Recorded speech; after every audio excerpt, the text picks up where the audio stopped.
Good morning. November, Rabbi Levitt, Horeb. Okay.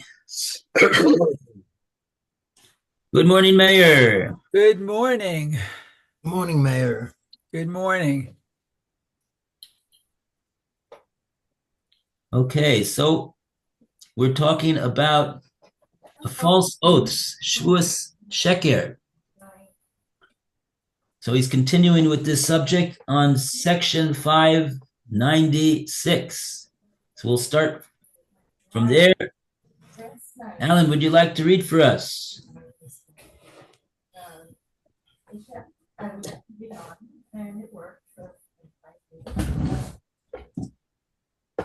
Alan?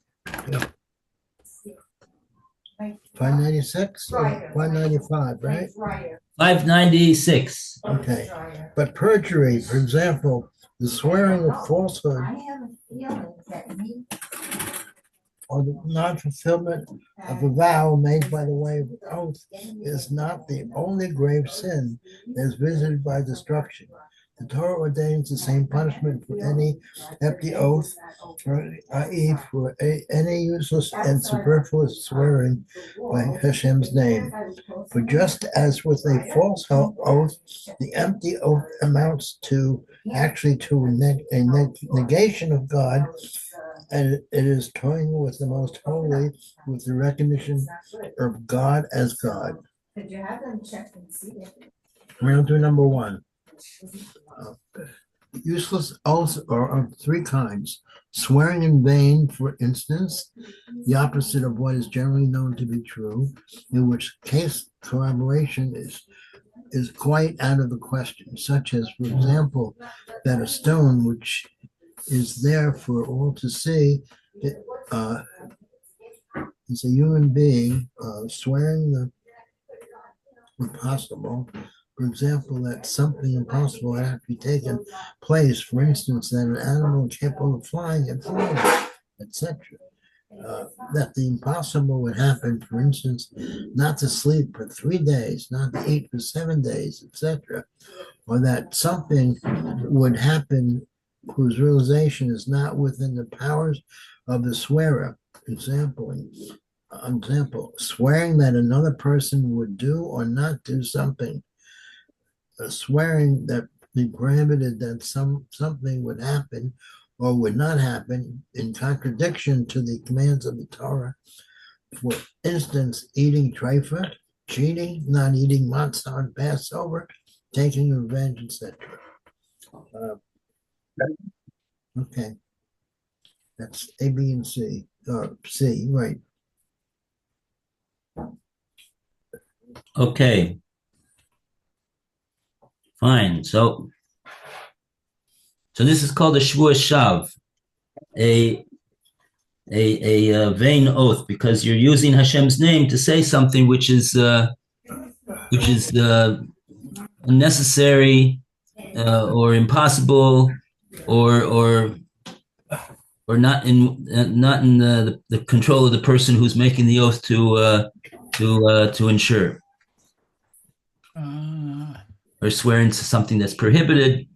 Okay, so this is all called shvuas shav, as opposed to shvuas sheker.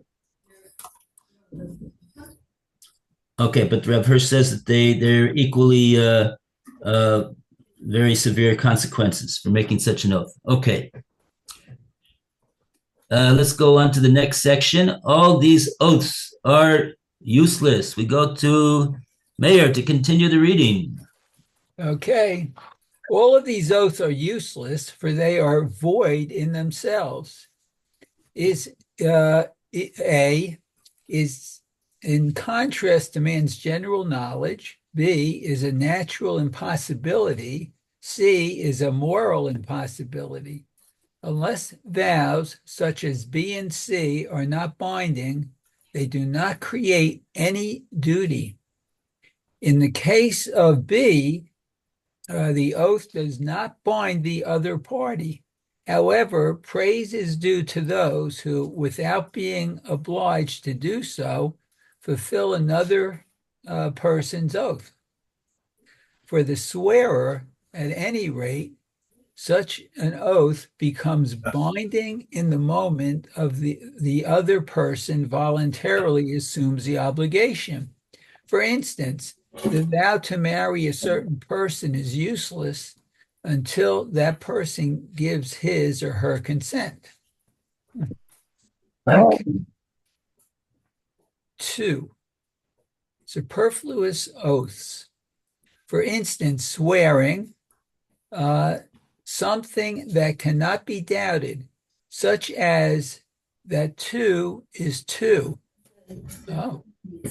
In the case of the judicial oath, that party nearly commits the sin of a superfluous oath who makes the other party swear that something is true of whose truth he is already perfectly certain, and where therefore there is no need for that oath. Indeed, not only is a superfluous oath a desecration of the divine name, even its mere unnecessary uttering, be it even in an inappropriate or unnecessary benediction, bracha l'vtala, is disrespect towards that name, which should embody your highest thoughts and which you should never pronounce with levity or thoughtlessness, never pronounce without being imbued with the sublimity of the being implied by that name. No Jew should pronounce the four-letter name as it is spelled. Instead, when reading the Holy Scriptures and when praying, we use Adot Kai, elsewhere Hashem, simply the name. From an early date, watch the children that they should have respect for the name of God and use God's name only with awe, and above all, that they should never swear. Train them early in truthfulness. Let their yes be yes, and their no, no, without oaths. You should show wrath when you hear desecration of the divine name, and wherever possible, prevent it and warn them against it. Should the name of God unnecessarily and inappropriately pass your lips, add the phrase expressing your respect, such as Baruch Shem Kavod U'Malchuto Olam Va'ed. That's, I guess, from Maimonides. Here would be the place to deal with the most abhorrent of crimes, blasphemy, but the author recoils with horror from doing so. Whoever hears somebody else uttering blasphemy must tear kriya, the same as for the dead. Wow.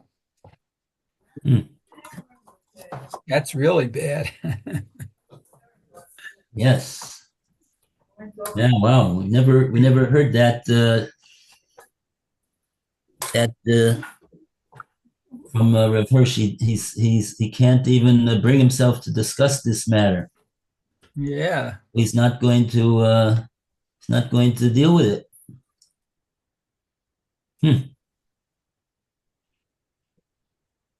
So you can only imagine what such what blasphemy would entail, because he doesn't tell us. He doesn't want it to pass his lips. He doesn't want to think about it. Right. Okay. So I guess we'll follow suit.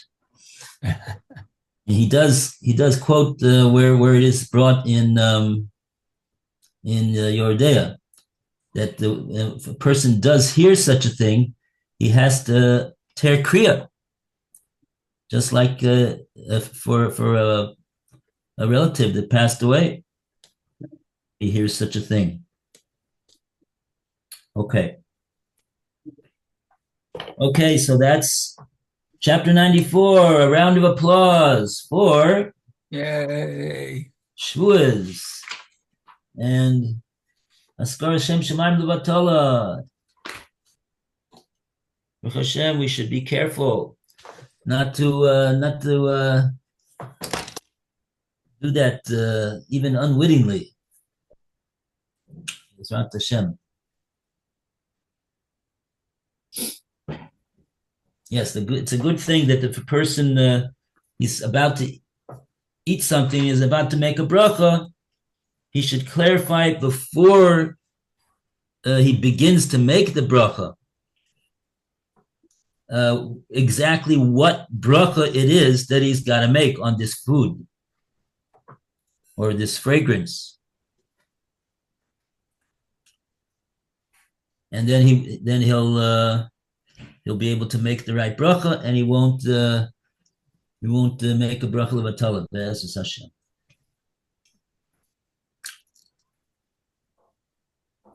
Think before you bless. Okay, so 95. Oh, this is very interesting. Lisa ba'ol im hatzibor, the mitzvah of Nasias Ol. And here he's talking specifically about with the tzibor. Okay, Lou, would you like to read the psukim for us? Duties towards the community. Moses commanded us a law, even the inheritance of the congregation of Yaakov. Judges and officers thou shalt make thee in all thy gates, which the Lord thy God giveth thee throughout thy tribes, and they shall judge the people with just judgment. Moreover, thou shalt provide out of all the people able men, such as fear Hashem, men of truth, hating covetousness, and place such over them.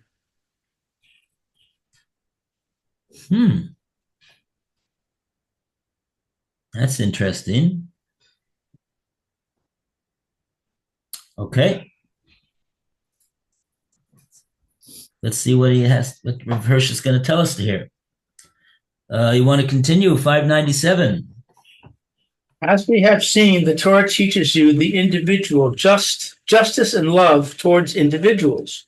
But the relationship between individuals is not the whole consummation of life. The individual is weak and transitory. Therefore, what one individual can mean to another is limited in extent and duration. All the great and noble things which are part of you as an individual finish with you.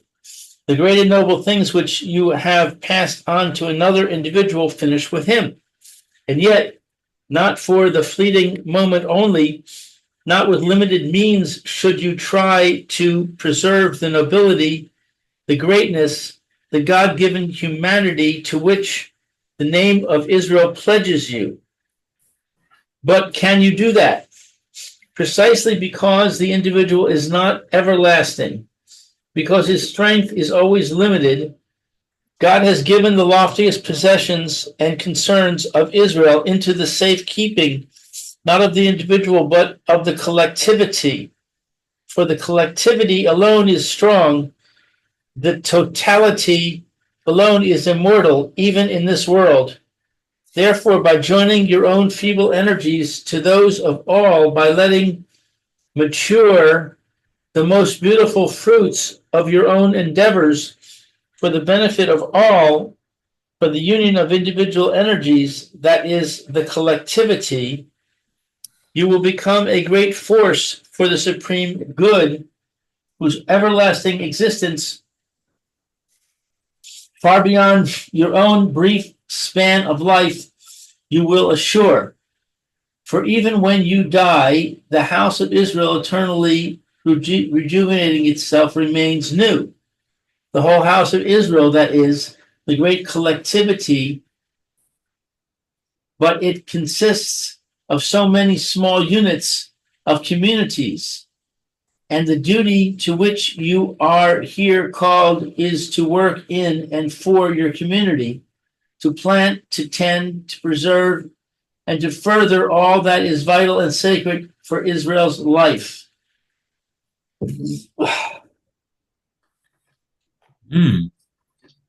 Wow. Hmm.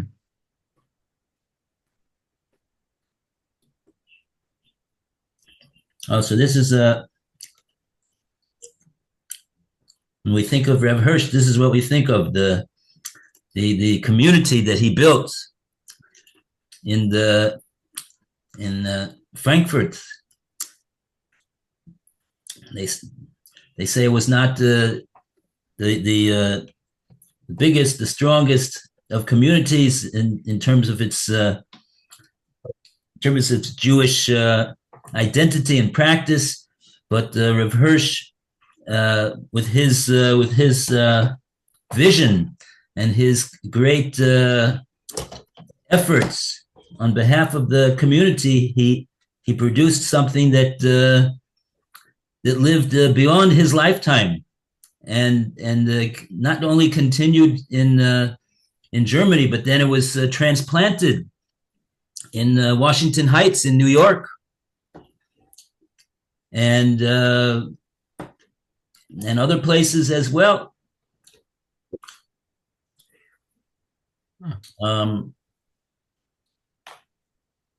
So this is, this is exactly what he did, what he's talking about over here.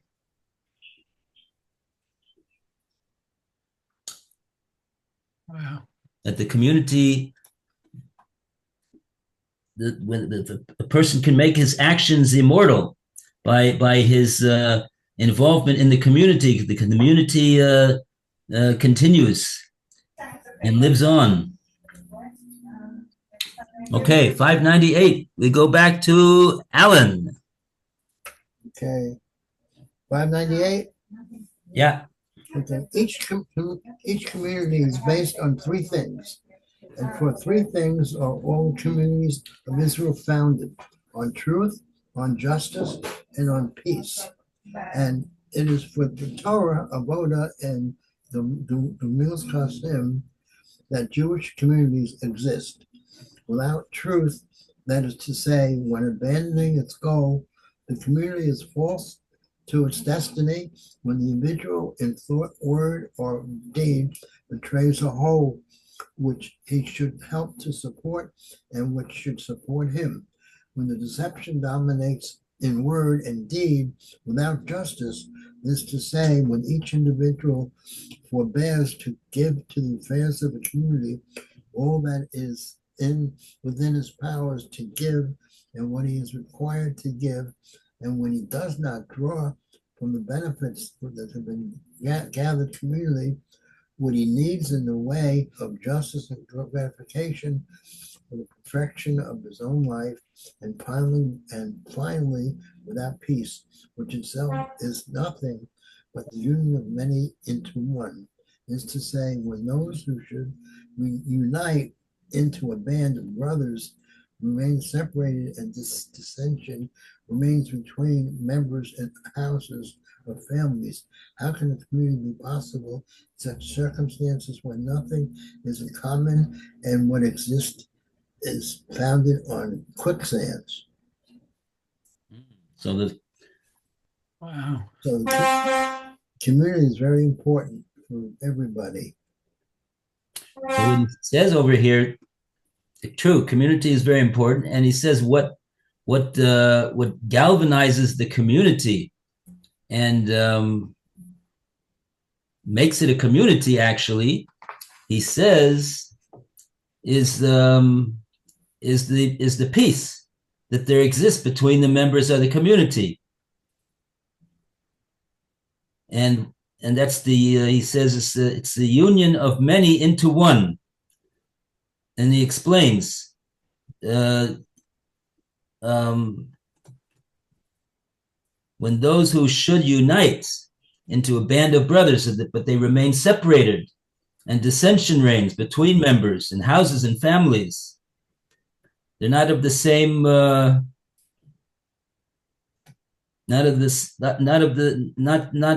haven't made themselves into a one. So then the community is not possible in such circumstances when nothing is in common. They have to be built. The community is built on what they have in common, he says over here. And what they don't have in common is this. Then they're separate, and there's dissension. What exactly needs to be that they have to have in common? That he doesn't get into, but that's the idea of community. That they have a goal, they have a destiny, and they have to truthfully pursue that goal and that destiny which is what they have in common. Okay.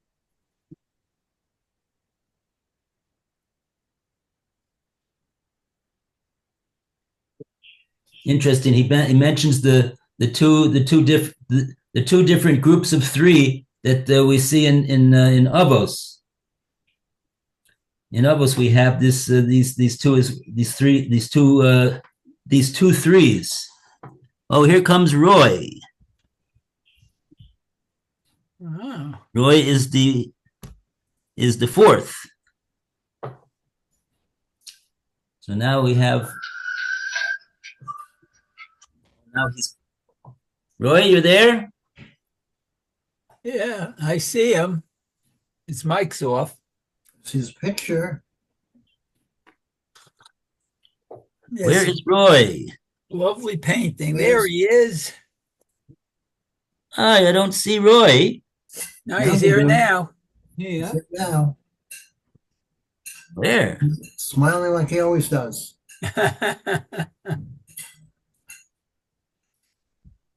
How come I don't see him? Oh, On the bottom right. yeah, my screen also is on the bottom right. Oh, there we go. Okay. Okay. Oh, they're different sizes. I don't know why. They have this new Zoom workplace. It's a different thing, whatever it is. Okay. Welcome, Roy. Thank you. Yes, so we're talking here in 598, section 598. We got the two threes. The first three is what the communities of Israel are founded on: emes, din, and shalom. Emes, din, and shalom. Emes, truth; din, justice; shalom, and peace. And that there's also a second three. These are the things, the foundations of the world. It says in Pirkei Avos, Torah, Avoda, Gemilas Chasadim, the three pillars that guarantee the existence of the world. Torah, Avoda, Gemilas Chasadim. Torah is Torah. Avoda is service, mainly the service of the Beis HaMikdash, but now that we don't have the Beis HaMikdash, so then Tefillah takes the place of that. And then Gemilas Chasadim, doing acts of kindness for other people. Okay. So those are the foundations of the community. That's the reason for the existence of the Jewish community, to further the Torah, Avoda, and Gemilas Chasadim. Because the community enables the individual to thrive and like that they're able to establish these three pillars of Torah, Avoda, Gemilas Chasadim. Right? You have to have a community in order to have a yeshiva. You have to have a community in order to have a shul. And Gemilas Chasadim obviously needs other people. One person cannot do chesed himself. There's nobody else to do chesed with. So all of the pillars for the preservation of the world depend on a Jewish community. 599. And we go to Roy to continue the reading for us, please. Okay. So we now look on Torah. Torah is Israel's soul. Torah is Israel's life. Torah is the thing sacred to all for which Israel came into being and which she will carry with her throughout the changing ages. Without Torah, Israel ceases to exist, and where Torah flourishes, there is the life of Israel prospers. Therefore, above all, let our strength be united for Torah. Let there be available in the community for general use the writings whence is drawn the knowledge of the Torah, especially Tanakh, the Bible, and Shas, the Talmud.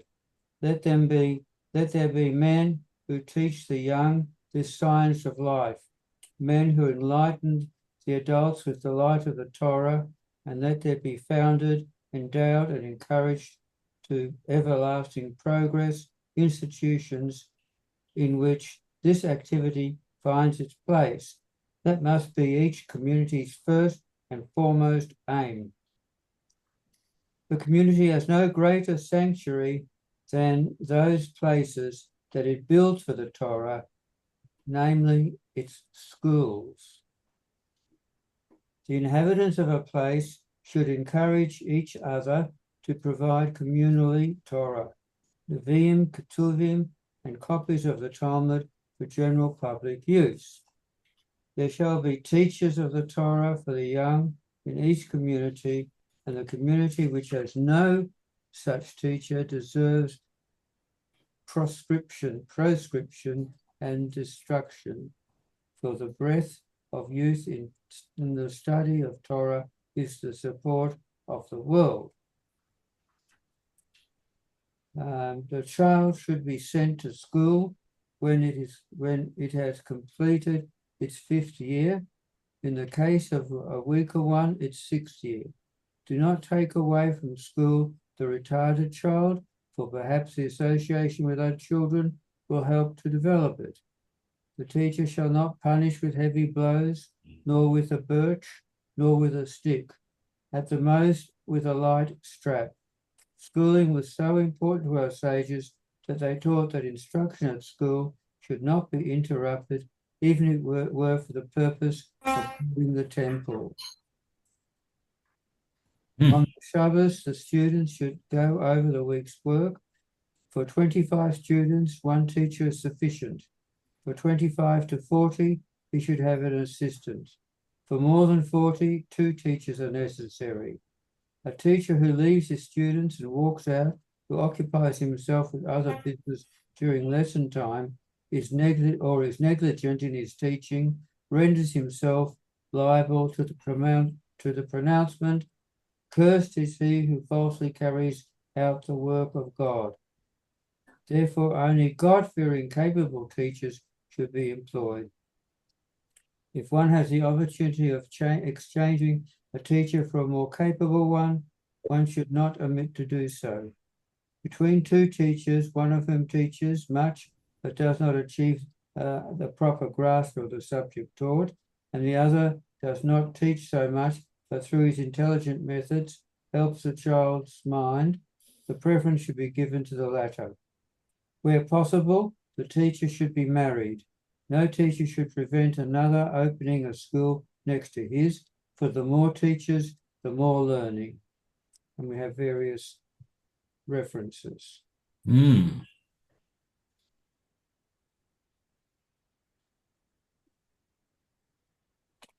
Yes, so very interesting. He says, Rev Hirsch, don't take away from the school the retarded child, for perhaps the association with other children will help to develop him.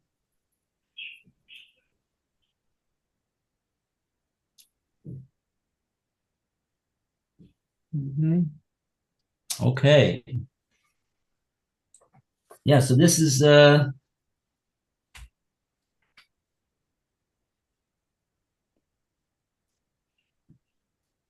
This was the first of the three that Rev Hirsch mentions over here. Torah. This is the first communal institution that should be built in the community. What about a shul? Many cities in America, first institution that was built was the shul. And what happened to the schools? That came later, if it came, and the results were absolutely disastrous.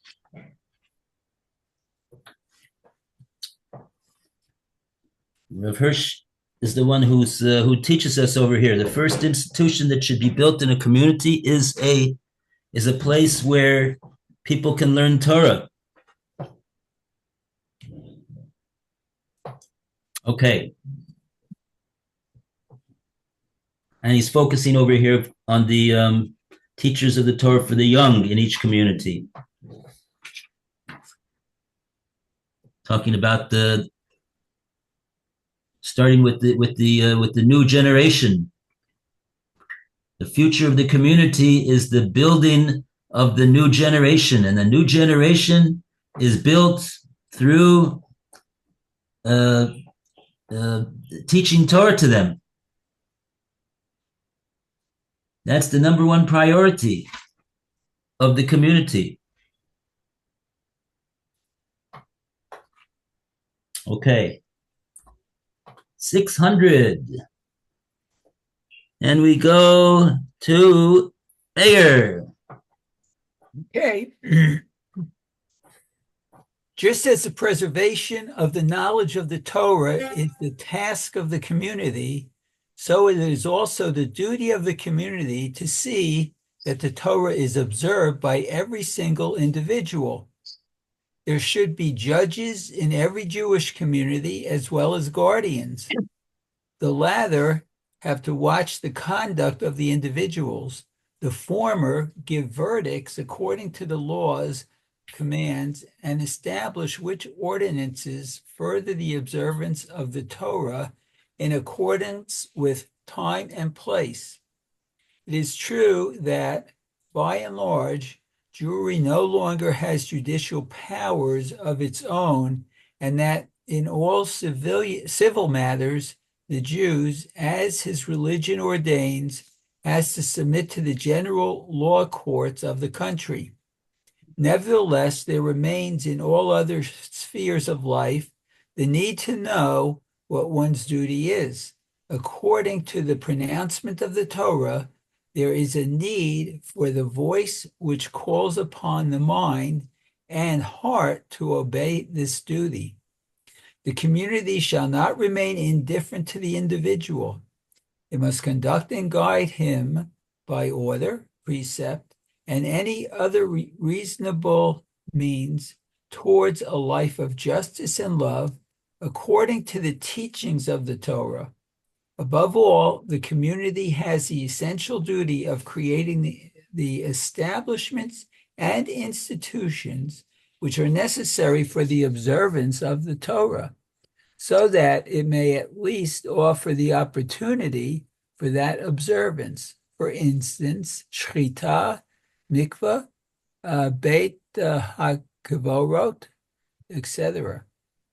Indeed, even as far as civil matters are concerned, should not the community properly do as much as possible to settle them amicably, as a family does among its components, in order to render a judicial decision superfluous? Ooh. Very interesting here, what Rav Hirsch has ended off with in this sentence, in this section. As far as civil matters are concerned, what does he really mean when he says civil matters? I think that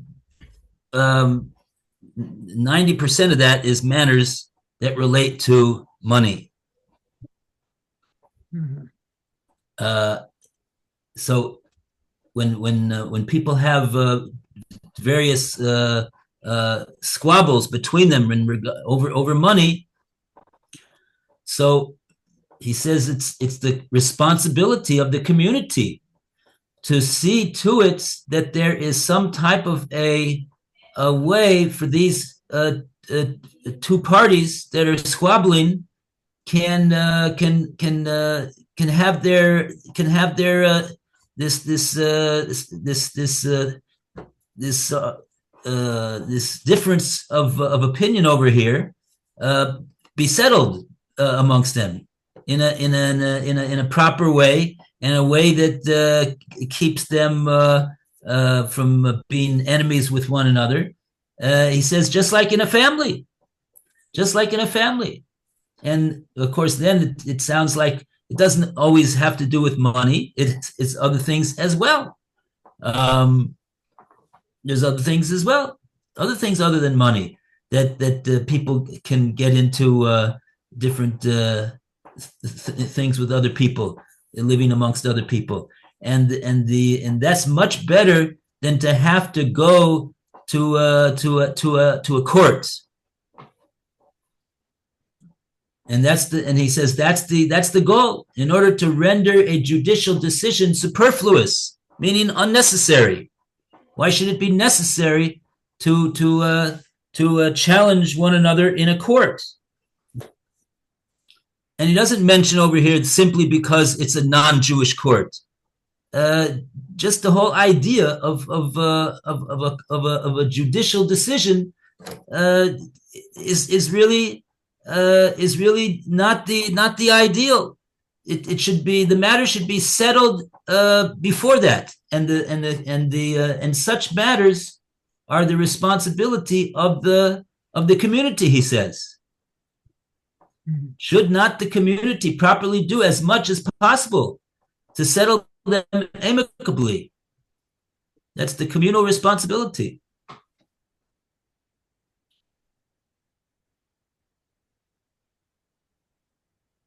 So yeah, that's I wonder who he's talking about, practically speaking, who's going to do that. It would be like a communal council of people that settle, that people that the community respects, people that have experience and knowledge and intelligence and sensitivity, and they can take care of the situation and have the problem settled without having to the parties confront one another in a judicial setting. Okay.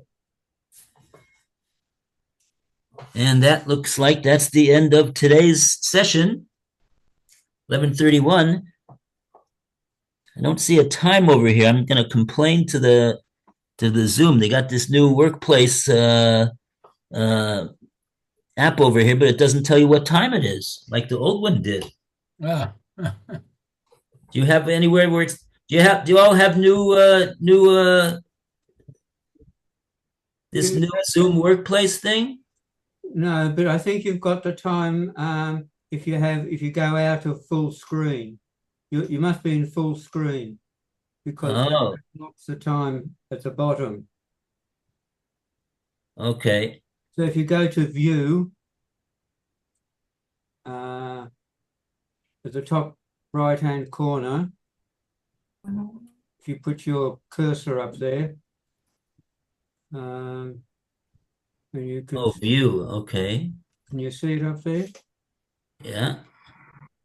Click on that. Where should I go to? Gallery?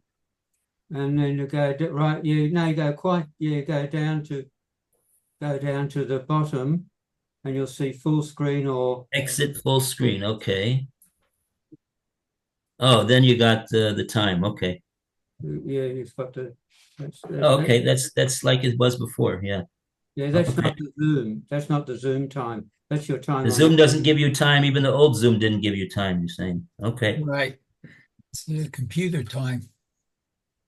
That's okay. Everyone should have a good day. Yes. Amen. Birkus Cohen. Shkoya.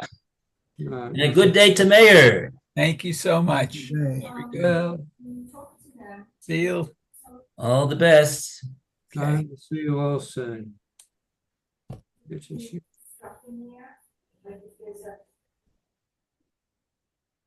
Oh, yeah. Yeah. No, no.